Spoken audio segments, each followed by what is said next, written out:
শুভ সকাল বন্ধুরা, সবাই কেমন আছো? আশা করি সবাই ভালো আছো, সুস্থ আছো। তো আমরা বেশি ভালো নেই, তোমরা ভিডিওটা স্কিপ না করে কন্টিনিউ দেখো, বুঝতে পারবে কি বললাম। তো মানে কি বলবো, এডিট করারও টাইম পাইনি। এটা হচ্ছে সকালবেলার, কি সুন্দর করে আমরা ভিডিও টিডিও করে যাচ্ছিলাম বিশ্বকর্মা পুজোর দিন। তো পুজো টুজো করে যখনই বাড়ির জন্য আসার সময় হলো, তখনই আমাদের সাথে এমন একটা বড় দুর্ঘটনা ঘটলো, মানে বলার বাইরে, কখনো আমরা ভুলতে পারবো না।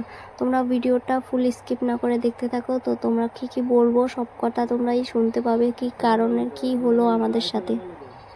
তো এটা ছিল সকালবেলার ভিডিও। তো আমরা সবাই মিলে কি সুন্দর করে খুশি হাসতে হাসতে যাচ্ছিলাম ননদিনীর বরের দোকানে, তার কারণ ওখানে পুজো করবে তার জন্য। আর আমাদের বাড়িতে এবছর পুজো করবে না, ঠাম্মা মারা গেছে, কাল অসুস্থ, তার জন্য পুজো করতে পারবে না। তো এদিকে মা, আমি, ভাই সবাই মিলে যাচ্ছিলাম। আর দেখো রাস্তার ভিউটা, আমাদের গ্রামের রাস্তাগুলো ভীষণই সুন্দর। দেখো চারিদিক সবুজপালা, দেখতে ভীষণই সুন্দর লাগে।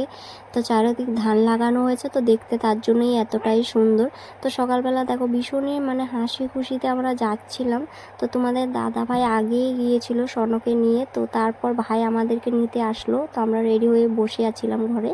তো এই যে দেখো দোকানে চলে এসেছি, জামাইবাবুর দোকানে। দেখো তো এদিকে ননদিনীরা সবাই আগেই রেডি করে সব কিছু করে নিয়েছিল। তো এদিকে পুজো হয়ে গেছে। তো এখন ব্রাহ্মণ মশাই কী করছে, নিয়ম কারণ কী হয় আমি জানি না ঠিক মতো। আমি এদিকে একটু একটু করে ক্লিপগুলো নিয়ে তোমাদের সাথে সবগুলো শেয়ার করছি। আর দেখো ঠাকুরের মূর্তিটা ভীষণই সুন্দর, মানে কি বলবো, এতটা সুন্দর দেখে মনে হচ্ছে সত্যিকারের ভগবান চলে এসেছে, ভীষণই সুন্দর লাগছে। তো এদিকে তো সব আমি ঠাকুরের ক্লিপ পুজো টুজো করা হয়ে গেছিলো, সবাই অঞ্জলিও নিয়ে নিয়েছি। তো এদিকে সব কিছু দেখো, একটু ঠাকুরের তোমাদের সাথে একটু ঠাকুরকেও শেয়ার করিয়ে দিলাম। তো তারপরেই আমরা মানে প্রসাদটা খেয়ে যখনই আমরা বাড়ির দিকে রওনা দিলাম, তখনই আমাদের সাথে দুর্ঘটনাটা ঘটে। তো তোমরা মানে কি বলবো, ভিডিওটা দেখো, বুঝতে পারবে কি হয়েছে। তো একটু বলো ঠাকুরটা তোমাদের কেমন লাগছে, একটু কমেন্টে জানাবে। অনেক সুন্দর করে এই ডেকোরেশনটা করেছে সারা দিন, মানে জামাইবাবু সারা রাত জেগে এগুলো সব কিছু সুন্দর করে সাজিয়েছিল। তো এই যে দেখো ননদিনীও বসে পড়েছে, ননদিনী আর আমি প্রসাদ খাওয়ার জন্যে। তো এই যে দেখো ও মানে লজ্জা পায়, ক্যামেরার সামনে আসতে চায় না। দেখো ও ভীষণই লজ্জা পায়। তো এই যে সবাইকে প্রসাদ দিয়ে দিচ্ছে, আর এদিকে সবাই খাচ্ছে। আর দেখো ছোট্ট পুচকুটা কিভাবে খেলা করছে দেখতে পাচ্ছ। এদিকে দেখো ননদিনী আর ননদিনীর যা মিলে সবাইকে প্রসাদ দিয়ে দিয়েছিল। তো এদিকে তো ওই যে দেখো সবাই প্রসাদ খাচ্ছে, এখন আমাদেরকেও দিয়ে দেবে প্রসাদ। তো এই যে দেখো আগে পুজো হয়ে গেছে, আজকে পুজোটাও হতে মানে ভীষণই লেট করলো। তো এদিকে দেখো সাবু প্রসাদ, কলা, তারপর ভুজিয়া, মটর সব কিছু দিয়ে দিল। আর এদিকে দেখো ননদিনী ওর প্রসাদগুলো সব কিছু আমার কাছে দিয়ে দিচ্ছে।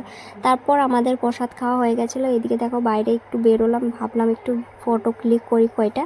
তো এদিকে প্রসাদ খাওয়ার পর এদিকে দেখো আমি, ননদিনী আর তোমাদের দাদাভাই যখনই বেরোলাম, তখনই বাইকে অ্যাক্সিডেন্ট হয়ে গেল আমাদের। কি তো তিনজন মিলেই বাইকে থেকে পড়ে গিয়েছিলাম, মানে তখন আর ভিডিও করার মতো অবস্থাতে ছিলাম না। সবাই মিলে হসপিটালে নিয়ে গিয়েছে। আর এদিকে বোনও একটু ব্যথা পেয়েছে, পায়ে ফুলে গিয়েছে।